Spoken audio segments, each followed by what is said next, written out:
Namaste, good morning, good afternoon, or even good evening in whichever part of the world you are joining us from. My name is Deepak R. Khemani and I am the co-founder of Bloom. Bloom is a brainchild of Miss Payal Irani. Bloom is a flower that has blossomed and is spreading its fragrance across the globe. At Bloom, we are into physical and mental wellness, trainings, speaking engagements, and creating signature workshops for corporates and individuals desirous of going to the next level. Bloom has a powerful and a dynamic team which has been handpicked. They are the who's who in their respective domains and are industry veterans, having an accumulated 200 plus years of experience specializing in their own field. At Bloom, we strongly believe in co-creation, collaboration, and teamwork. I invite each and every one of you to be a part of Bloom, where together we grow, and as Bloom blossoms, it creates ripples the world over. I take this opportunity to introduce my co-host, Mr. K.V. Premraj. Premraj is a futurist. He speaks on leadership, management, and employee engagement. He is the co-author of five best-selling books, the latest of which achieved bestseller status just yesterday and was launched 1 week back. He has spent 37 years in the banking and financial services sector with experience in both public and private sector banks. On our show today, we have a dynamic personality. I will ask Premraj to introduce her and take the session forward. Over to you, Premraj. Thank you, Deepak. Thank you for that very, very kind introduction. Yes, we have a very dynamic person on the show today in Jaswinder, who is a self-made woman who has carved her own destiny of survival.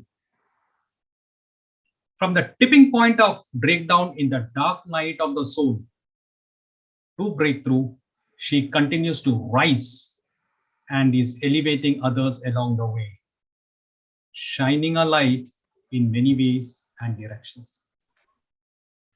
She is a co-author of 8 books. She is now working on a solo book, The Authenticated Voice, which is slated for release around Christmas time. She's a teacher of yoga, meditation, counseling, hypnotherapy, and spiritual practices. As a therapist, she works in areas of mental health, sexual assault, domestic abuse, addiction, relationship issues, and specializes in trauma work and in liberating fears. She is a fellow of the accredited Hypnotherapy Society. She is an award winner for cultural integration from the Maharishi Mahesh Yogi Academy. She's also won an International Women's Inspiration Award for Education and Writing. She can take one deep into the recesses of therapy or simply befriend you in the lullabies of compassion as a strong intuition in guidance and knowing. Let's know more about her and her work from the lady herself. Welcome to the show, Jaswinder. First of all, I'd like to say how much I'm deeply humbled and honored to actually be here with you all. And thank you for giving me this opportunity. Because this topic that we're talking about today is so close to my heart. And it's the work that I've been doing with many clients over the years, nearly 30 years now, actually. And my own journey has been such an enriching life from where, things did turn around. And yeah, so thank you very much. I'm so pleased to be here, really pleased to be here. It's our pleasure, Jaswinder. So let's start. It is believed you did not have an easy time in your formative years, which has shaped your outlook on life. For our benefit, can you trace your life's journey and how It has elicited interest in the topic for today, intergenerational trauma. Yes, sure. Thank you. When I was growing up, my parents were nearly always at work, and we were a large family. There was, in the end, 6 of us siblings. I'm one of the older ones. I'm the oldest daughter. I have an older brother. My parents seemed to just always be at work. They were doing lots of overtime. They did labor work in factories. And growing up, I didn't understand, obviously, as a child, a lot of things. So I had a lot of questions. One of the things was I could see that with other families, the parents were at home. The mothers didn't have to work, but my mother had to work. And then, there was lots of time spent with children, taking them out to places, in the holidays. They had lots of things materially as well, which we didn't have. And I didn't have. So it questioned me a lot about life. And also, I noticed as I was growing up that I actually didn't even have a voice. I couldn't ask for things from my parents either. I felt too vulnerable and scared. And I didn't have confidence in many, many areas. I felt quite alone and isolated, and I felt very kind of like invisible as the years were going on. And I noticed that I started to hide from situations, especially amongst people in social situations. Even at school in class, I would hide. I would go to the back of the class so nobody would notice me. So I developed this kind of like really alone, invisible pattern, which made me shy away from people, from situations, and where I felt uncomfortable.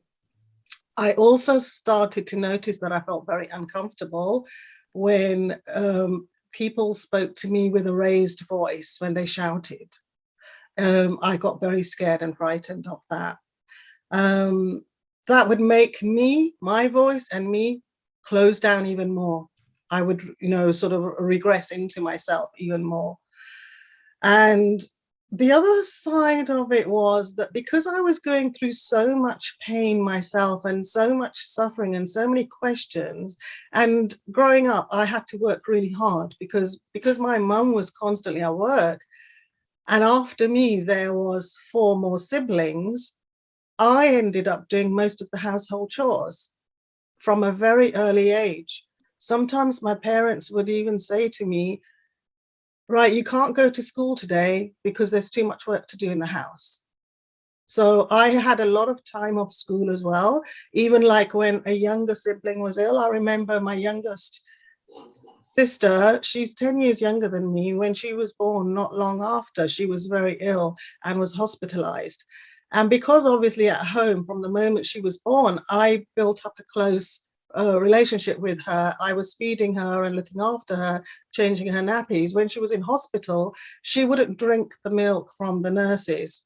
And when I went in, she would only drink milk from me. So my mum said, you need to stay with her because I have to go to work.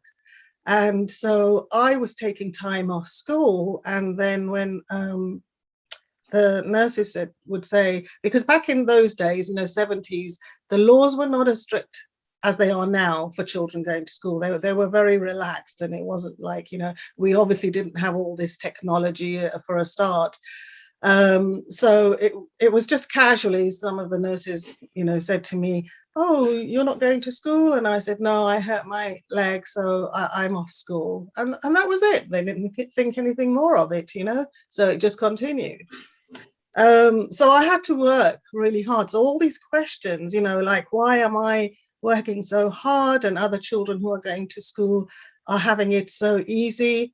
So there was like question after question. Life was just so full of questions, but I got on with it. I got on with life.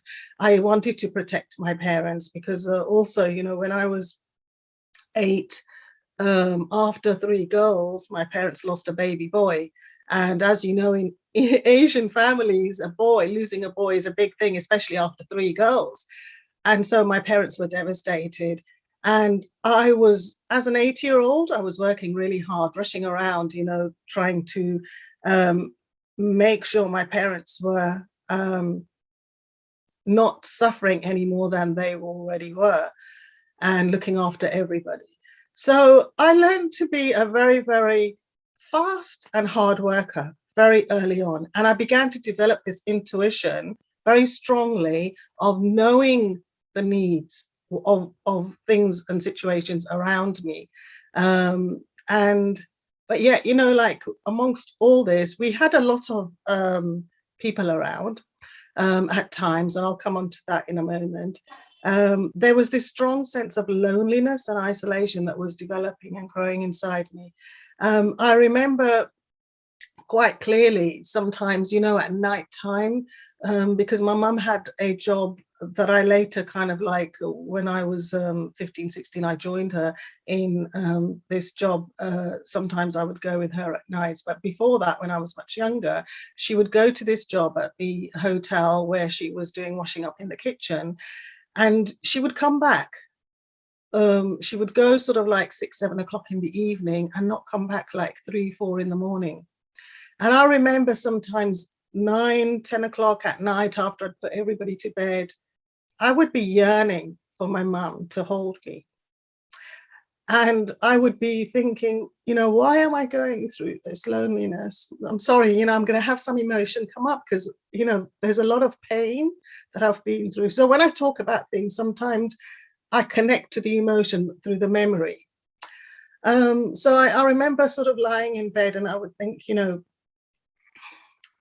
I just wish my mum would be here to hold me. Just like other children, they've got their mums at home. And it just wasn't, happening. And so these sort of experiences were contributing to my sense of loneliness and isolation.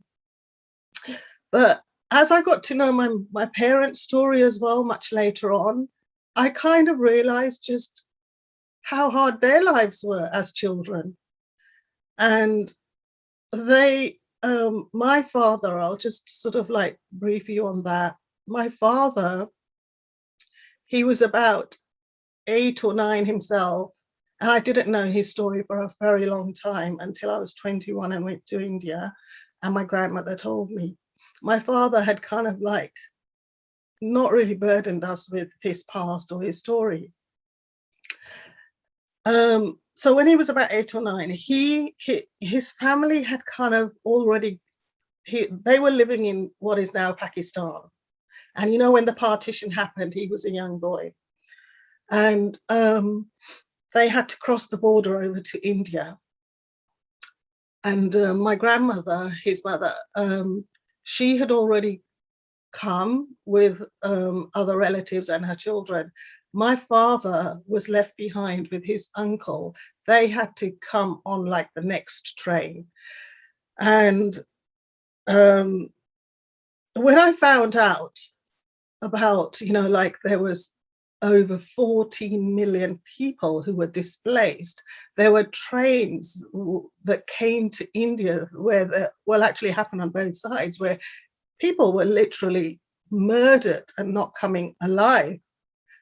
And later on, when I was doing some of this work, the intergenerational trauma, about my life, about my sense of loneliness and isolation, guess where it took me when I was going deeper and deeper and deeper? It took me to my father's situation of that time when he was a young boy.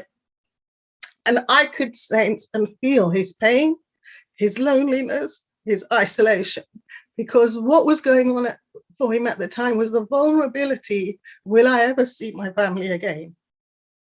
Because they had already gone on before him. And when I asked him, he couldn't voice it because the pain is too much. And they came here to England to survive because they they, when they did move over to India, they were very displaced. They became street children, and they had to work for the richer families to earn daily food.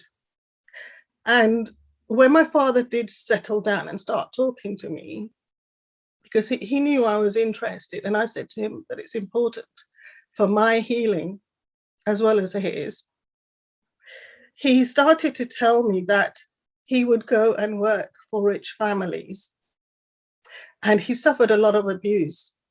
They would say to him, you have to work faster. You're not going to get paid if you don't do this. So he was exploited as a child. And all those feelings were held into his body. And obviously, because they weren't dealt with, they were passed down to us, and we carried them on. And so, there are a lot of these things that I've been going through and I've been unpacking. They do go back to my, family. So I want to give you a little bit more about my background. I was born in India because my mother was 3 months pregnant, and my father, luckily, was given a voucher to come and work at the London Brickworks here in Bedford. It was called the London Brickworks, but we are a small town in Bedford. A lot of people were offered to come and work in these factories, from the countries where obviously the British had gone out and, colonized. And so the people were offered jobs. And my dad, luckily, was one of them. But he tells us this story that he wasn't really, because he wanted to stay with his parents and family, because of that experience of isolation, he wasn't really looking to come abroad. It was his younger brother who was trying. But then one day his mum said to him, why don't you put in, because it was like a bit of a lottery, like a gamble. You had to put your name in, and if it was drawn out, you were chosen. And so he said that his mom said, oh, why don't you try? You put your name in, because he's been trying and not getting anywhere. Maybe you can. And my dad said that he just tried that once and his name got picked. And so he was given this job opportunity, but then it created, so my mum was 3 months pregnant at the time. She was carrying me. And then, as you know, amongst families, it's typical that there's going to be some kind of jealousy, because if you're trying to achieve something, you don't get it, somebody next to you gets it, it's quite natural that there's going to be some amount of jealousy. It happens. So his brother was jealous, the one who didn't get, the opportunity.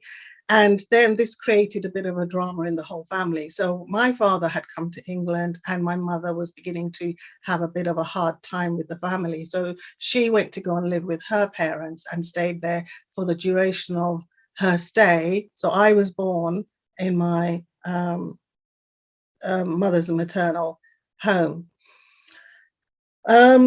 Right, so I do want to kind of go back to my childhood, though, on another side, because that's very important as well in terms of what helped me later on. When I was very young, and because obviously my parents were, you see, in England, we don't have any relatives. And that's another thing about the isolation for my parents, because they left behind all their family in India. And so they came to England. Apart from, actually, my dad had one uncle, and he wasn't very supportive, actually. And because he had his own problems going on for him, he was going through quite a lot of trauma himself. So there was just that one uncle, but all the family were in India. So my parents were quite isolated, and they were involved with a community, and there was a very spiritual man who lived here in our town. He was very into, sort of like spiritual practices, and he was a Shiva follower, and he had a guru in Amritsar. and he invited his guru over. My parents went to the function, and my parents really gelled and felt this kind of divine connection through this guru. And so my parents said that we felt so connected to this guru and this community. We're going to adopt this guru. We're going to, be his devotee. And so once my parents had made that decision, after that, the guru would only come to our house. My parents would pay for his ticket and invite him over to our house. The whole of our upstairs was turned into a temple. All the community in our town would come to our house. Marriages, deaths, everything, all the ceremonies started to happen in our house. This was a side that I learned also about spirituality, because when the guru was giving discourses and talking, and when satsangs were happening, and when mantras are being chanted, it was like I too felt this connection to something that was really deep. And then one year, I remember I was a bit older then. One year, all the women, everybody, they was doing this Shiva fast. And then I learned, that was the first time I learned about Shivratri, because it was the fast done during Shivratri. And it was a big celebration when the fast was finished, because all the women dressed up, wore beautiful clothes, and it was amazing. And since that time, I then developed this relationship with Shiva and felt him very, very close to my heart. And so I found that because I had his statue and I would put incense on. And when I had problems, I used to talk to him. I used to, kind of pour out my problems to him and, sort of like connect about issues about the family. But then I noticed that there was a split within me, because this was the life at home. With Shiva, it was about the family, the community. It was the life at home. There was another life I had at school, and that was more the Western side, the kind of Westernized side of me, with my school friends, my Western friends, and everything that happened at school. And during growing up at school, you don't have it now in schools, but when I was growing up, we had what was called assembly and religious education, and it was all about Christianity. And through that, I also actually developed a relationship with Jesus. And there was one hymn that I really liked, which used to send waves through my body. And it was "Oh Jesus, I have promised." I don't know if anybody's heard it, but it was a powerful one. And I used to really, really connect to it. So there was two people here, Shiva on one hand and Jesus, that I really connected with. And but there was this kind of like my Western life and my Eastern life. That's what happened. But they were things that I later drew on when I had this massive trauma. So I don't know, I'm going to stop there at the moment, because I don't know if anybody has got any burning questions, or Premraj, you need to say anything, because I've been talking for some time. Thank you for sharing your story. It's an endearing one, and we love the way you made it the fusion of East and the West. We will have a lot more questions. We will give more time to the participants also to ask questions.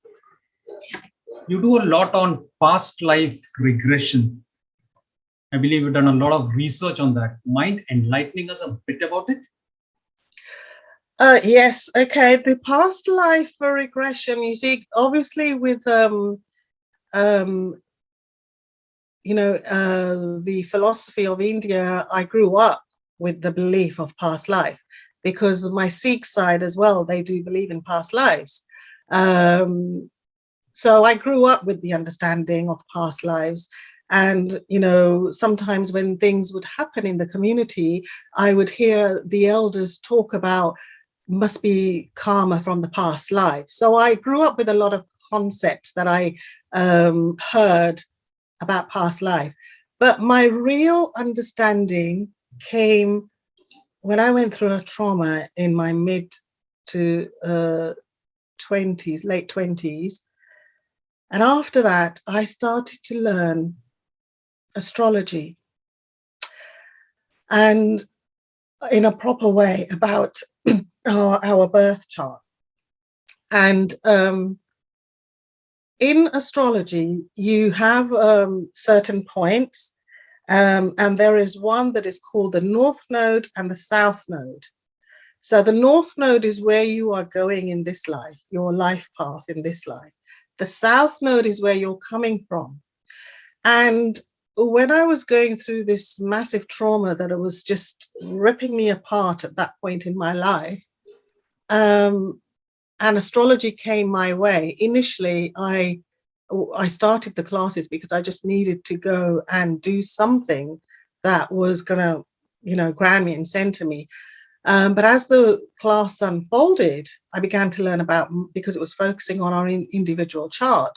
And when we got to the North Node, and our tutor started to explain, the South Node, about the past lives and the past karma that is influencing what's going on, and, you know, things that are happening, I got very, very interested. And so what I started to do was do people's birth charts with a specific focus about the North Node and the South Node, because now I had this yearning to see how other people's life was shaped in terms of, you know, what their past karma was. So you can't talk about past lives really without understanding karma in a way.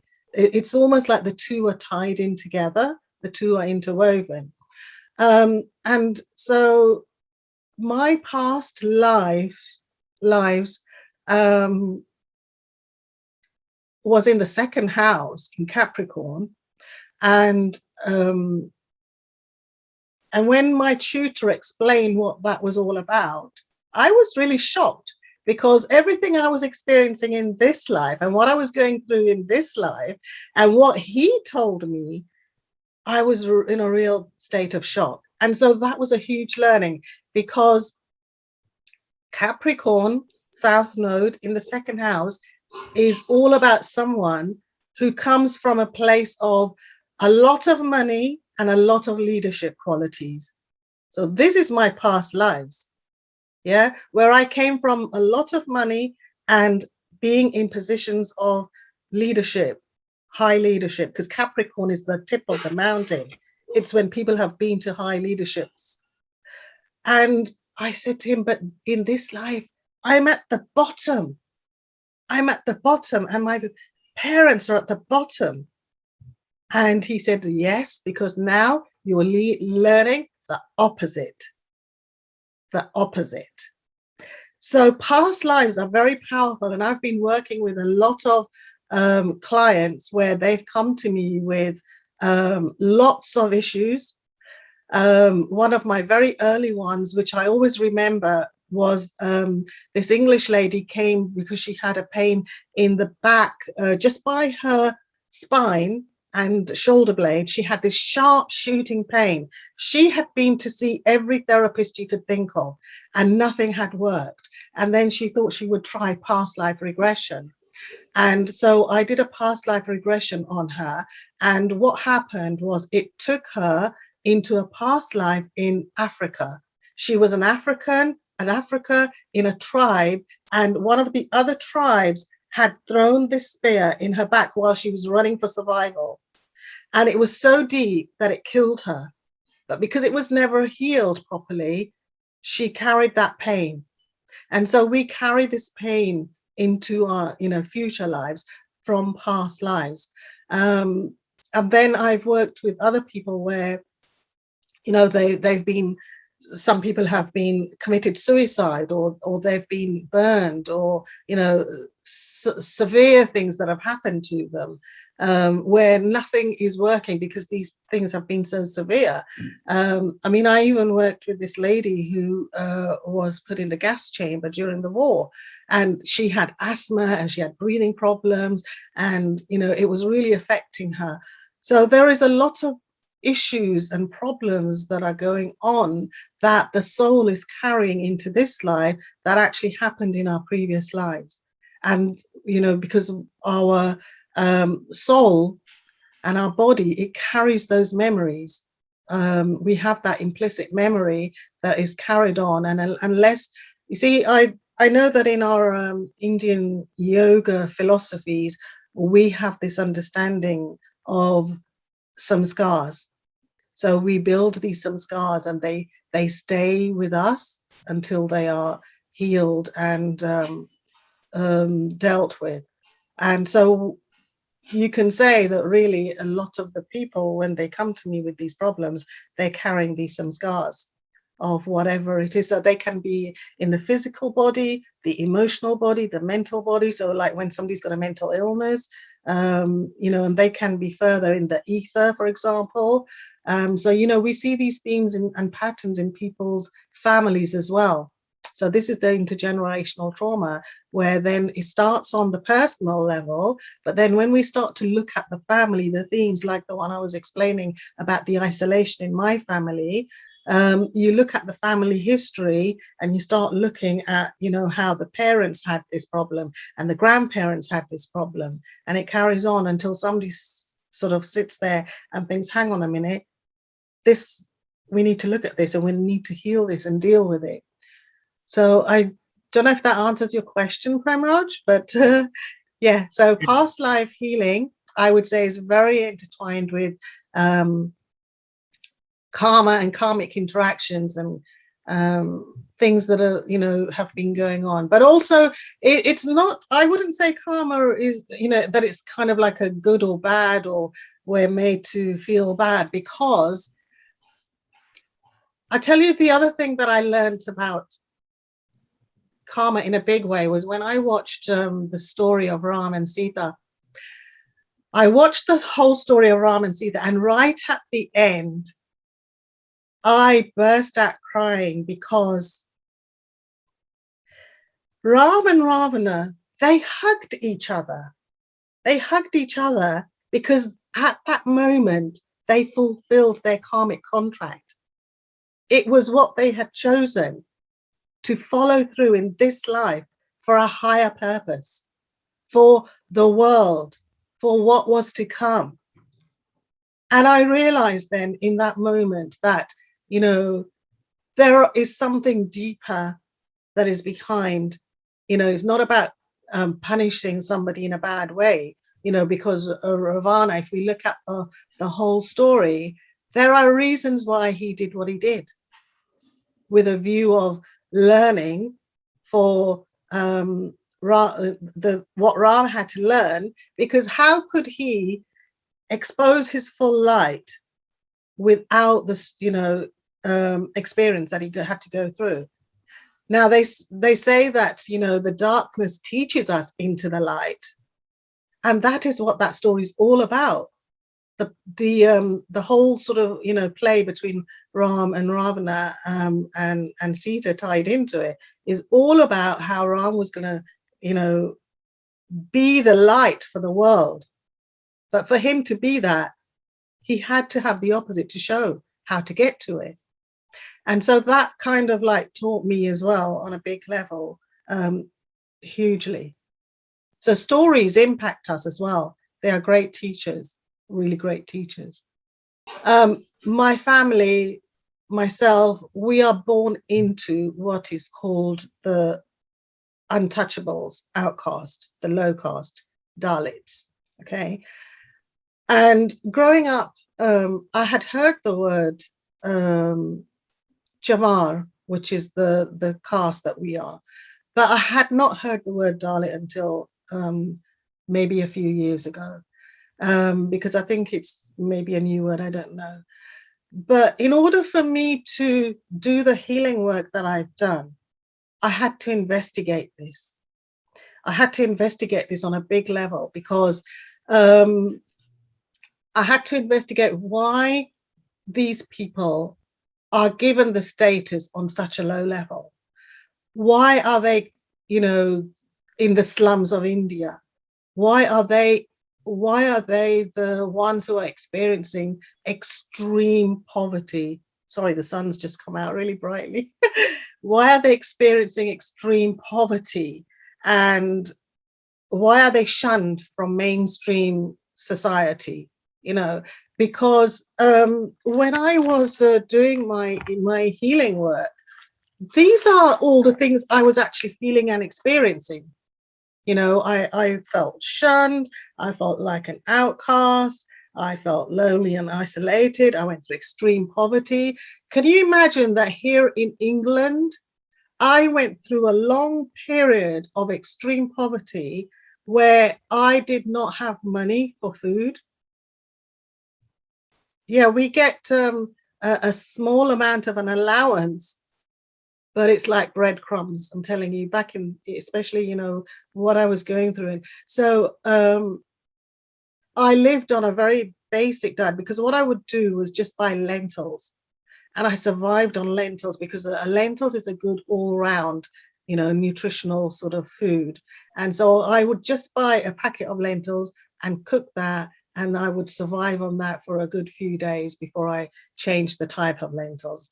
But that was my life for many years, just living and surviving on lentils. So poverty is one of the other areas. So all these were questions as well, in terms of, you know, why I experienced these.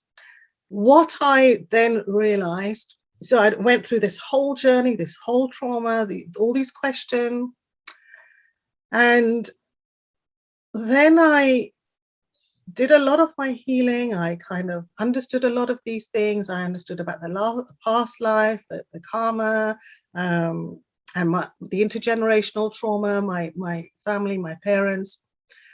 But then there's the why we are born, that aspect of it as well. Why we are born, what we've come here to do, because we are all unique.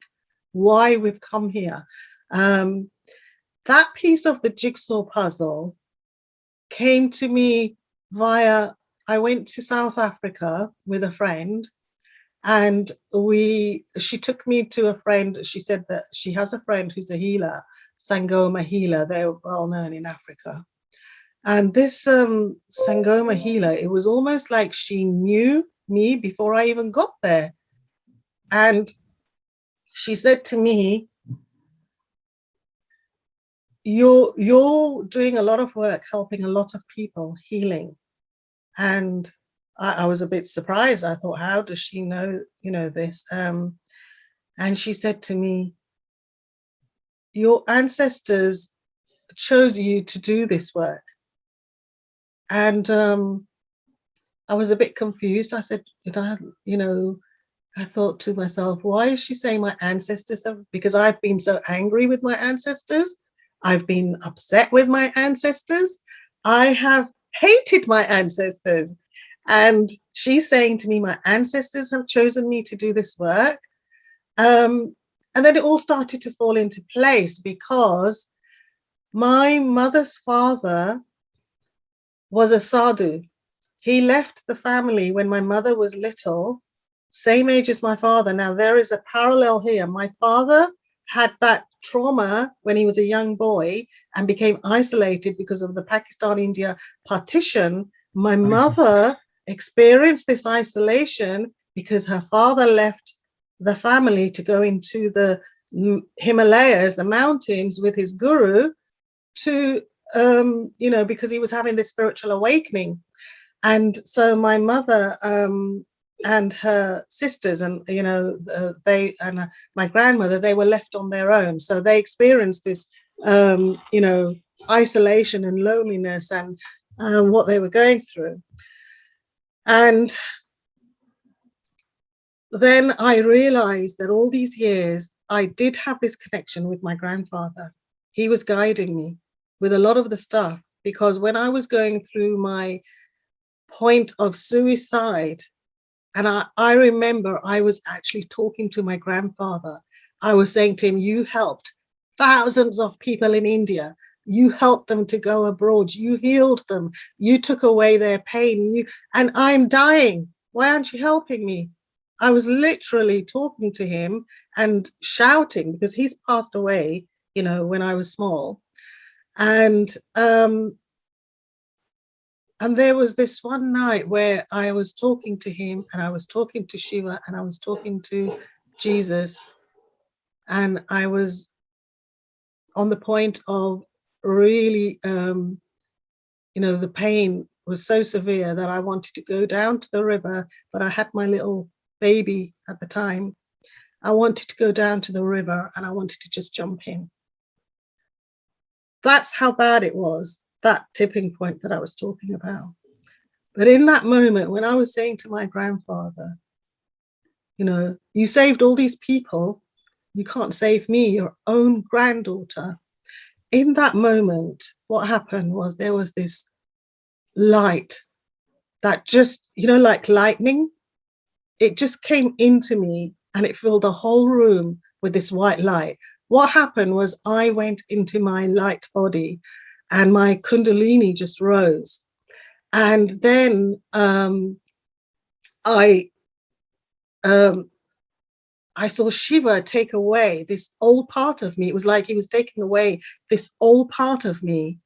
And then Jesus put his hand on my shoulder and he started to whisper the footprints, the Footsteps poem. I don't know if anybody's heard of it, Footsteps, but it's about, when you're seeing only one set of footprints, it's when I'm carrying you. And I really felt in that moment held, that I was being carried. And he also said to me, you have experienced pain now to such an extent, you're going to go away and help a lot of people with their pain. And ever since then, that's what I've been doing, because, one thing after another, synchronized events happened in my life where, I trained as a counselor, psychotherapist, helping people in so many different ways. So then I realized that all the things I learned in my childhood, the things I had heard from the guru, my parents' guru, and so many things from the elders, it all started to come back to me. It was protecting me. It was helping me, guiding me. And so now after seeing this woman, it's almost like I can feel and hear my ancestors talking to me all the time. They're saying, you need to do this, you need to do this.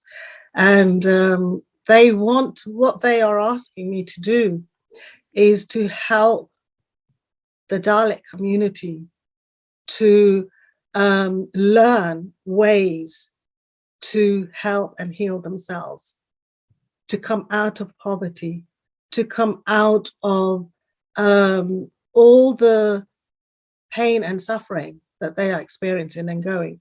I'm not saying I'm going to do it all. I'm making a start on it, which other people will continue. It's almost like giving the first wave of inspiration. So my book that I'm writing, The Authenticated Voice, is actually going to have weaved through it the connections of the pain and suffering of, that low level. Now, the word Dalit, I looked it up. According to Sanskrit, it means broken and scattered.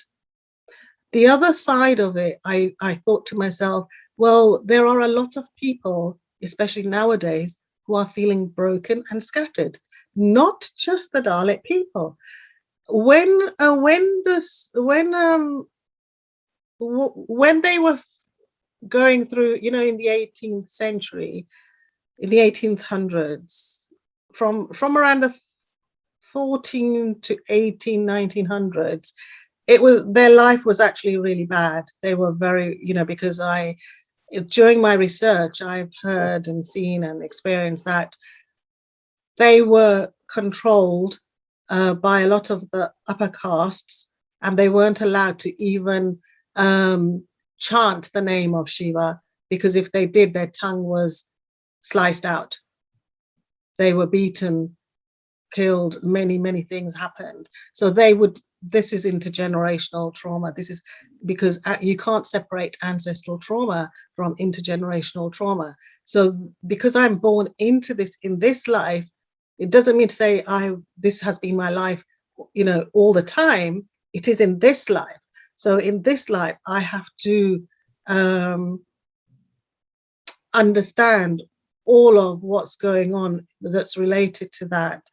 So all of that pain is running through their, and it's not to say, because,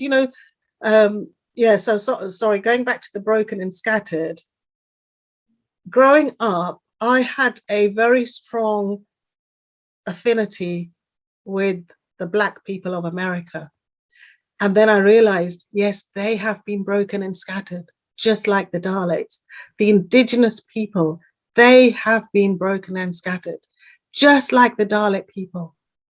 Broken and scattered. So many people are feeling that. It's not just the Dalit people. We are in the times where so many people are feeling broken and scattered. So I am talking about this in my book, relating to this concept of feeling broken and scattered, that relates to not just the Dalit people, but so many people around the world. The other side of it is that Gandhi said before, he died, he did say that he wanted to bring in the Dalits into mainstream, and not have this division and hierarchy and caste system. And he said, actually, the Dalits are Harijans. They're not Dalits. They're Harijans. Harijan meaning they are ancestors of Vishnu, just like anybody else. They are children of God. And that is the side that I want to bring forward through my healing, that we are all children of God. Nobody is separated. Nobody is isolated. Nobody. Thank you. Thank you for sharing this. Very, very interesting. We are all creatures of the karmic contract. My last question to you before I hand it over to Deepak. Can you enlighten us as to how to heal this karmic trauma that is carried on intergenerationally? Okay, first and foremost, it's understanding your client, who it is, because everybody's going to be at different places with their healing journey. And so it's identifying what it is they need most, because somebody might be so shaken up with what they're going through that they might just need a simple, safe space for somebody to hear them, somebody to just hear them. Being a counselor, I listen to a lot of broken people, and creating that safe space, allowing them, giving them permission that you're here for them is very powerful. You may just be sitting with them listening, but that is such a deep healing. It's so powerful, because a lot of the time people don't listen to people, and when somebody's given that safe space, it just, it heals on so many different levels. The other side of it is, like the sharing of the story. So people, when they are sharing their stories, they are speaking it, so they are releasing it, just like I've been doing here today. This is healing for me. This is a healing concept, because here I am with a community. You guys, Ramraj, you, Deepak, you guys are in India. It's where I was born. It's my roots. My heritage is in India. This is so healing for me. So healing comes on lots of levels, and so it's identifying where that person is, what's going on for them, and what you can give to them in that moment of need. So I would say it's identifying the need in that moment, in the present moment. It's identifying the need. We can go down lots of avenues, we can do mantra chanting, we can do, even a fast is important, because the fasting helps, to a spiritual fast I'm on about, because there's a lot of people doing detox fasting. A spiritual fast helps to eliminate pain and trauma.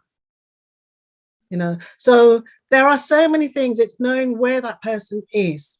That's the main thing that I would say, because I've helped people, that have come to me, whether it's through hypnotherapy, might be a past life regression, because they need to understand the past life. It could be that they just want to be heard and held. It could be that they want some spiritual healing, So there are many routes that you can go down, and understanding their family. That's the very important thing. Understanding their mother's childhood, the father's childhood, and the grandparents' life. Understanding the community they come from. That's very important because, like I said, I come from the Dalek community. That is also very important. Okay, so understanding your life journey, your parents' life journeys, their childhood, your community, and anything else really, you know, that may have gone on. You know, like one of the things that is so prevalent in my community is suicide. So many people, because the pain just, you know, like I was so close to it. One of my brother-in-laws committed suicide. One of my cousins committed suicide. Because when you're faced with that intense pressure, poverty, isolation, you know, when you don't see a future that's going to change or get any better, you know, it's easy to give up. I nearly did. But luckily, my son came to me at the right time because he came as the light to save me. Because knowing I had him and I didn't want to create new karma and take his life, because I would have to repay that for God knows how many lifetimes, I had to survive for his sake. But what I realized later on was actually he came to save me. I'm indebted to him because he, as I, you know, unpacked a lot of this work, you know, like the story I was telling you about Ram and Sita, you know, in a similar way, he held that light for me through all those years of pain and healing and, you know, my research and investigation. You know, the minute I stepped into that power of, right, this is my journey, this is what I'm going to do. You know, it was when I had gone to see that lady in South Africa. I'm going to work with my ancestors, I'm going to do this. The minute I stepped into all that, my son said to me, Mum, I think you're okay. I need to go and live my life now. Can you see the beauty of it? So now I'm independent. My son's gone to live his life. I'm independent now to do this work that I'm doing so that I can carry on helping people. Yeah. So the healing comes on many levels, many levels. Thank you. Thank you for sharing that. Now let's get Deepak on. Yeah. Deepak, all yours. Hi, Jaswinder. And you know, Hello. this has been last 45-50 minutes has been just a journey, you know, where you've explained your life right from your childhood right to where you are now. I just want to continue where you left off. When you are working with somebody where there is past life regression happening, you know, where there is hypnotherapy being used, how easy is it to take a person into his or her past life and bring her or him back? You know, can there ever be an accident where a person goes there but refuses to come back, doesn't want to come back? Has that ever happened? How do you resolve this? It hasn't happened to me with my clients. It probably can happen. But you know, like if a person, the thing is, if it's directed in a session like hypnotherapy, even if they want to, the fact that you're talking to them, you will bring them back. Because they are listening to you. Because in hypnotherapy, you put in a suggestion, my voice will go with you, my voice will travel along with you. And because you've given them that, when you start telling them, do this, come back, they will listen to that. So it's a very, very safe and directed, you know, treatment. I'm just thinking of a film that I watched of this woman in South Africa. Actually, it's a true story where she was, it's a horrific, terrible story. She was gang raped and she was stabbed and left to die by these two boys. And she talks about how her body, because she was stabbed all over the place, her neck, she was disemboweled, and she left her body. She died in that moment for a few seconds. She left her body. And she talks about when she left her body and she was looking down at her body, her spirit was looking down at her body. And she talks about how her spirit felt fine, and her spirit was looking at this body that had been broken to pieces. It was, blood was everywhere because of all the stabbing, and this body looked lifeless. But she said the spirit said, give this body a chance. Go back to this body. Let it live. Don't let this body die. Yeah. So she said her spirit went back into the body. And when it went back into the body then got some life again, a little bit, enough to, she said that it was almost like something helped her, but she managed to get to the road where then somebody driving past saw her lying in the middle of the road, and they took her to the hospital. So the spirits do leave our body. Yeah. It did happen to me when I was going through my shattering trauma. I felt dissociated. The experience I told you about, when I felt very dissociated. But then, what happens is it can naturally just come back through various things that you do. Yeah. Yeah. So it all depends on the spirit. It's not the body; it's the spirit. Spirit. Yeah. So then how do you convince somebody that there is actually a past life, especially from people from the Western society, where they believe, this is the only life I have. After this life, I will go to heaven or hell, or that is where it ends. How do you convince someone, no, there is actually a past life, there is a karmic connection, there is a karmic load, you need to release this, get rid of it? How do you convince people like that? Okay. First of all, can I just say, Deepak, that as a therapist, we don't try to convince anything. Yeah. Okay. And also, where I teach many students. Some of them believe in past lives, some of them don't. On the actual course, we are not allowed to convince anybody about past lives. We have a separate module for those that are interested in past lives. They can then take that separate module, because, yes, here in the West, people have got lots of different, beliefs and ideas, and many people don't believe in past lives. So we can't convince them. The clients that come to me is because they have already tried so many things and they are desperate. And then they may have heard of past lives, and then they think to themselves, okay, maybe there's something in this. Maybe I should try past lives. So yeah, when you reach the point of no return, then you are open to every suggestion, every possibility. Absolutely. Exactly. Absolutely. When you're really hit to the ground, and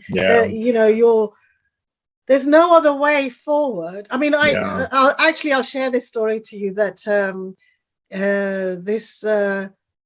one of my students did say to me privately, not in front of the group, but privately. It was during, like lunch break. She said, Jas, I need to speak to you. I'm a Christian. Christians don't believe in past lives, but I've got this problem and I kind of feel that past lives might help. What do you think? I said to her, we have many religious beliefs, but what God wants you to do is help yourself. If you feel past life regression is going to help you and heal this problem, I'm sure Jesus is going to be happy for you.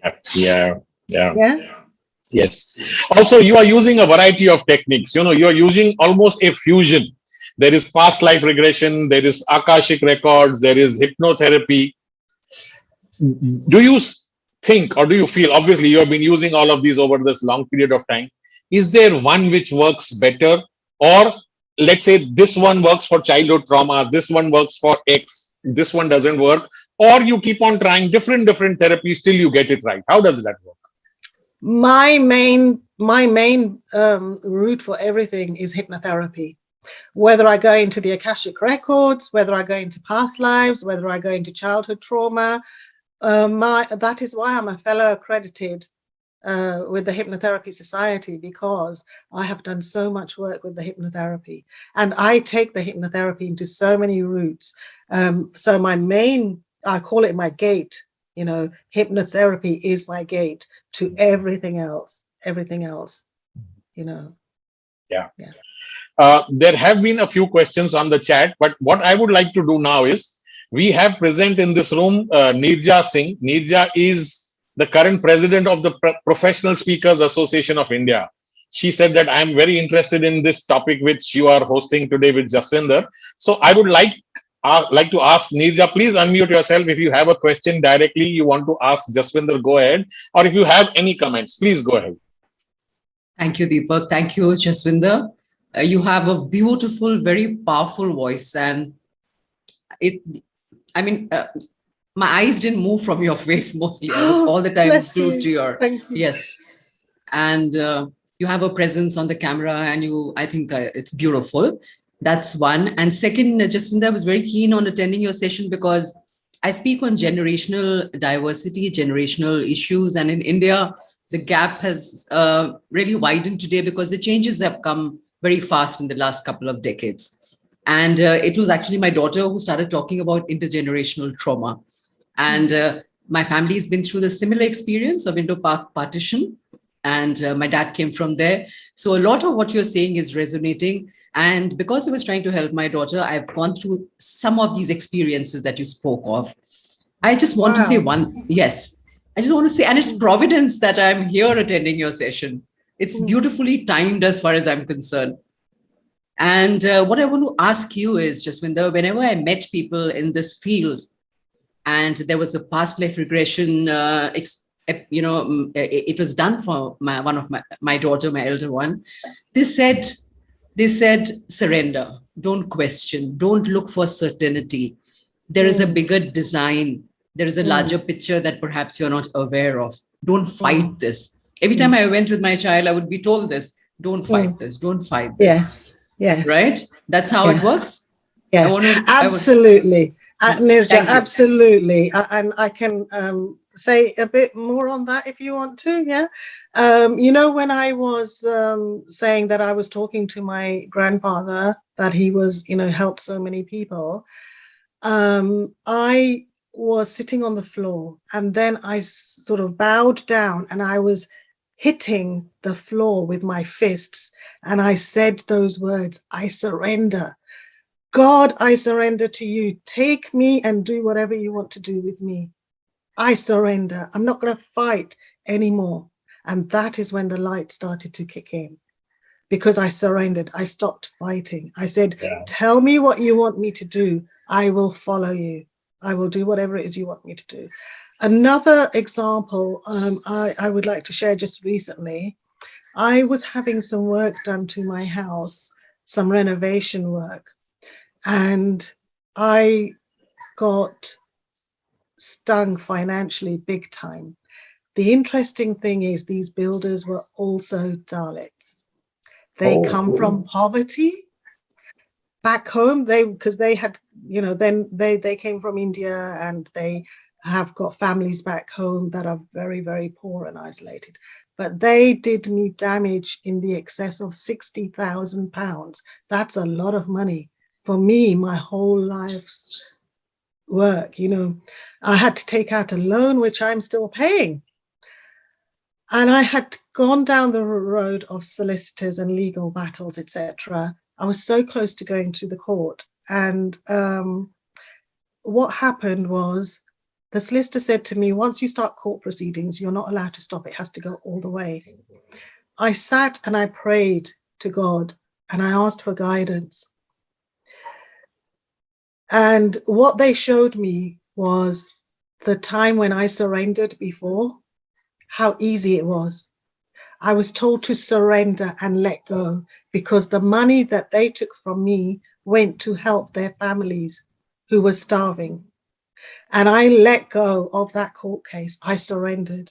And I told myself, I'm not going to fight this anymore. So you're absolutely right, Nirja. Surrendering, knowing when to let go of that battle is extremely powerful. My money will be made in other ways. It will be given to me by God in other ways. I believe that. Yeah. Absolutely. Surrendering is one of the Yes. biggest Thank you. Thank you. techniques. Yeah. Meera had put up one question on the chat. Meera, if you would like to ask Jaswinder a question, you could unmute yourself. Good morning, everyone. Thank you so much, Jaswinder, for beautiful story, for sharing your vulnerability with us. So my question is, what would you recommend, dear Jaswinder, to heal? What practice would you recommend to heal childhood traumas?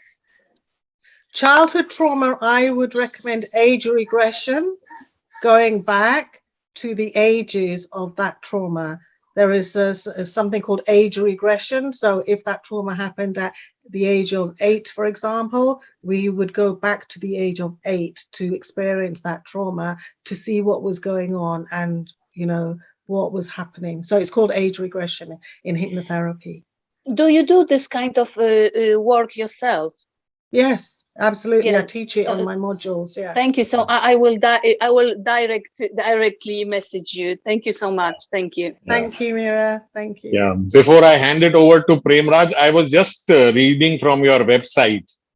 It says that, you know, I'm now sharing my gifts with others. It doesn't say I'm sharing my experiences, I'm sharing my traumas. You're saying I'm sharing my gifts with others. So all I can say is, all that trauma which you have gone through, it's finally, you know, bloomed into a large, big gift, which you are now gifting in small, small petals to everybody in the world. More power to you, Jaswinder. Keep on doing what you have been doing. It was great having you on Bloom today afternoon. I'll hand it over to Premraj for the official close. Thank you, Deepak. Thanks, Deepak. Thank you, Jaswinder. We have had a very interesting session, leaving us with a great deal to ponder over. Can I thank you, Premraj, and I'd just like to sort of if you know, for other people who listen to the recording afterwards, is my book hopefully will be out at the end of the year or early next year.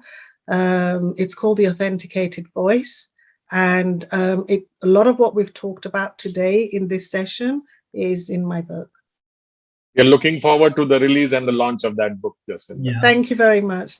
Thank you, everybody else who's joined us. Yes. Thank you for your time and being here and listening to me. Thank you so much, everybody. Thank you, everyone. God bless.